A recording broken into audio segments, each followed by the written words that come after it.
કેમ છો મિત્રો? ધ સક્સેસ ક્લાસીસમાં તમારું સ્વાગત છે. આજે આપણે ભણીશું સંભાવના. એમાં દાખલા નંબર 5. ઓકે, હવે P ઓફ E ની તમને કિંમત આપી છે 0.05 હોય તો E નહીં ની સંભાવના શું? E નહીં ની સંભાવના શું? Okay, P of E plus P of E બાર બરાબર 1. આ બંને ઘટના એકબીજાની કેવી છે?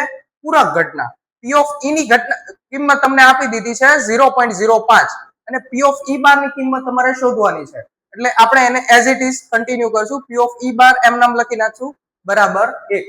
હવે P ઓફ E બાર ને આપણે શું બનાવીશું? કરતા બનાવીશું. કે કરતા બનાવીએ તો 0.05 ડાબી બાજુથી બરાબરની જમણી સાઈડ જાય એટલે પ્લસ માંથી કેવું થઈ જાય? માઇનસ. પછી 1 માંથી 0.05 બાદ કરીએ એટલે આપણે એના જવાબ મળે P ઓફ E બાર બરાબર 0.95. બાદ બાકી આપણે જેમ જોઈ શકીએ છીએ કે પોઈન્ટ પછી બે સંખ્યા છે એટલે 1 ની પાસે પોઈન્ટ કરીને 2 0 મૂક્યા. પછી 10 તો લીધો, 10 માંથી 5 ગયા એટલે 5, પછી 10 મેકવાના પણ એક ઓછો કરીએ એટલે કેટલા થઈ જાય? 9.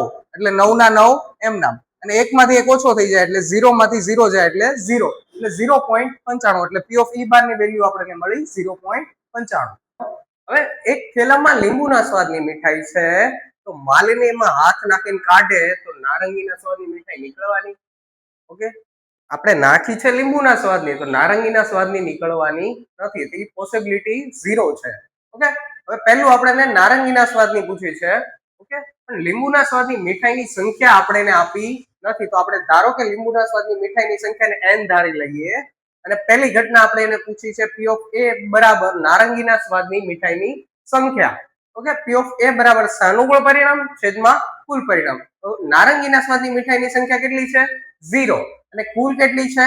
n. એટલે 0 ના છેદમાં n એટલે કેટલી આવશે? 0. P ઓફ B એટલે લીંબુના સ્વાદની મીઠાઈની સંખ્યા.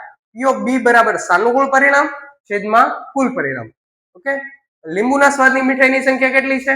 n. અને કુલ કેટલી છે? n. એટલે n એકા n એટલે આન્સર આવશે 1.